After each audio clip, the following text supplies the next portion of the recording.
News Business Top Stories on Power 98.7. You know, I'm always reminded when I stand in that when you are standing on a show like this, you need to understand how it all works. You know, when you enter a home, understand how it functions. And I was reminded by our producer, fantastic producer, Vukosi, that please do not forget who has made this show possible this evening. You're still tuned into Power Business, proudly brought to you by MTN. Everywhere you go. We turn our attention right now as the clock hits at 24 hours to 8 o'clock. We turn our attention and focus to the continent with our Africa segment. This week, the African Development Bank, Africa's most influential development finance institution, gathers in Côte d'Ivoire, and this is being done to elect its next president. At stake is more than just leadership. The incoming president will now face mounting external pressure from proposed U.S. funding cuts, this rising debt across African nations, and also an urgent need for more innovative financing mechanisms. With 5 candidates in the running, including South Africa's Swazi Shabalala, the race does raise a crucial question, and that's what kind of leadership does Africa need right now to steer its largest lender through an era of tightening global support and economic uncertainty as well. Joining us now to unpack the stakes, the geopolitics, and the qualities as well required for the job is Dr. Dale McKinley, political economist and analyst of continental developmental trades. Dale, always a pleasure to have you on the program. Thanks, Nhlanhla, and thanks to your listeners. Always a pleasure. Let's start with the basics. How central is the African Development Bank to Africa's development story, especially when it comes to funding low-income and fragile states on the continent? Yeah, listen, it is an important institution. It is, it has provided a lot of, first of all, I think, institutional expertise to many African countries. It's provided a lot of bridging finance. Hasn't always been the financer of first resort, but it has certainly come in on projects. And I think in the last 10 years in particular under Adesina, the outgoing president, it focused quite a lot on issues of access to finances and agricultural and food production and these kinds of things, all of which were quite important. But I think it's oftentimes its ability to influence developmental objectives in countries, its ability to influence overall macroeconomic stability has been quite limited, precisely not necessarily because of the weaknesses of the African Development Bank itself, which is quite well capacitated, but because of the state of our political and economic state of our continent.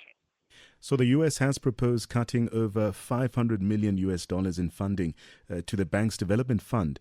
How serious is this threat, and what could it mean for countries most dependent on concessional finance here? Look, it's going to have a negative impact, but it's not a game. It's not a huge. It's not a game changer, so to speak. So Right. If you look at what the African Development Bank lent last year, it was about I think 7 to 10 billion at least in particular direct financing, and you're talking about 500 million US, and that's US dollars. So it's significant, and it'll affect particular kinds of programs, particularly more in health and education and institutional development. But it's not going to.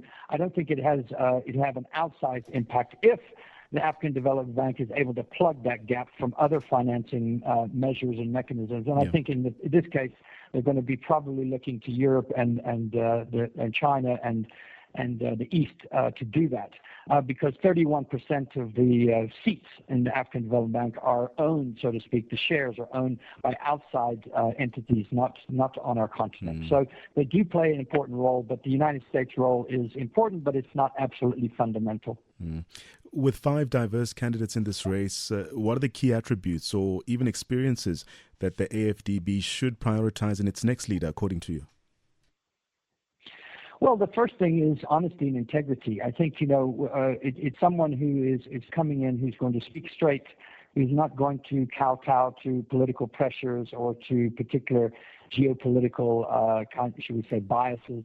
One of the challenges of the development bank has been that it's sort of prioritized the big boys on our continent, the big economies, and it hasn't paid enough attention to the smaller countries, the ones that are more in need. And I think so, on equality, justice, but someone who is Institutionally capable. I think all of them are qualified. They're academically and otherwise qualified, well-qualified, experienced. I think, though, that in my estimation, it would be better. We'd be better served if we had somebody who's coming from inside our continent, who's coming from experience within our own institutions, as opposed to those coming from international financial institutions, of which 2 or 3 of the candidates are sort of situated at present.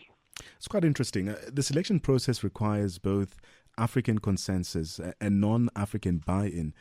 How do global powers like the US, China, the Gulf nations you mentioned as well, how do they influence leadership outcomes, and to what end here? Well, of course, their contributions, there's always politicking when it comes to these things. So you're going to find that, for example, the United States, they would probably, have a better sort of, how should we say, they would support the candidacy of Zambia's candidate who's been a part of the World Bank, for example, because the World Bank is much more aligned in some ways ideologically and otherwise with possibly the interests predominantly of the United States and the core Western countries, whereas someone like Chad's candidacy or otherwise would possibly get a little bit more Asian support, and then you'd have Senegal's candidate who's been known for sort of being a much more sort of social democratic and I think humanitarian perspective, probably supported by quite a number of Europeans. So you're going to have that. They're going to push their weight around, but ultimately the majority of the seats and the majority of the votes in the World Bank belong to us as a continent, and I think that's where we should concentrate, even though the outside influences are going to be, how should we say, influential. Yeah. You speak about Zambia's Dr. Samuel Maimbo, who has a strong World Bank and fundraising credential. But here back home in South Africa, Swazi Shabalala, the only woman in this race and the acting AFDB president, she brings deep institutional knowledge. But how should we weigh internal experience versus global exposure in this decision? Well, like I was saying earlier, I'm of the opinion that experience on our continent, knowledge of our own realities and otherwise is a very, very important attribute for this job. What we've had too often on our continent is we've had people cherry-picked from who work for the World Bank, who work for the International Monetary Fund, who work for the European Development Bank and others, and think that because they have this international exposure, that they are better somehow or that they have more experience. Now, while that might be important, I think particularly now with the political situation as it is in the world, with the uncertainties, with the way that Trump is acting in the United States, with the tariffs and protectionism, it's important to have a much more, I would say, African solutions for African problems in many ways. And in that case, I think someone who has spent a lot of time in our continent, in our institutions, with that kind of knowledge, but who has an understanding of the way in which the international financial system works and those networks is probably the better candidate in this case. But many African countries are drowning in debt. How can the bank then ensure its financing promotes growth without worsening debt traps on the continent? Yeah, look, that's a tricky one, isn't it? Because fundamentally, the balance there is about governance issues in many cases, which the bank has very little, influence over. So you can pump money into economy. You can have for example, if you listen to the candidates recently and saying, what were they going to prioritize? And for example, our candidate from South Africa, Shabalala, she was saying that she would prioritize infrastructure development. Which is what our own government is. Now that's great, and that would, if you build that infrastructure, obviously it can grow the economy, it can lessen your debt ratio, it can increase productivity and so forth.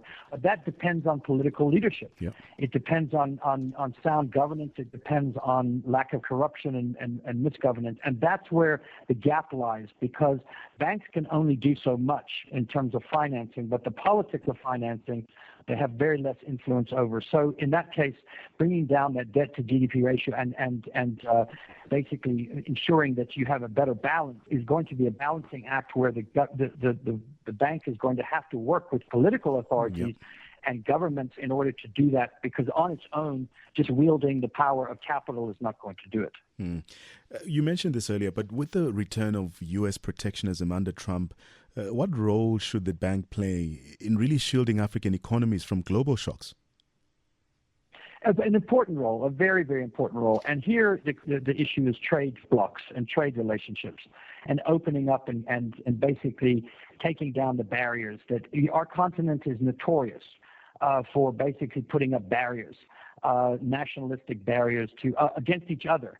Not so much even against, outside powerful, countries and trading partners, but ourselves. I think that would be, you have the East African community, you have the Central African one, you have our SADC. We need to, I think, support for institutions and otherwise these regional blocs would be very, very important in terms of not just growing the possibilities of trade and economic, but protecting us from the shocks that are going to come even more so, and the politicking of someone like Trump, who wants to slap all sorts of tariffs on there. So we're going to have to prioritize internal, domestic, continental trade and continental financing and stop looking outside so much for all the solutions. I think that's the more political point that needs to be made.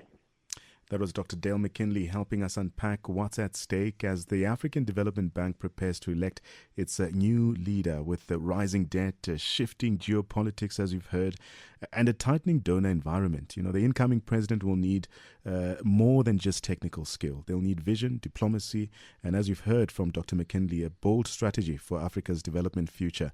You're listening to Power Business, brought to you by MTN.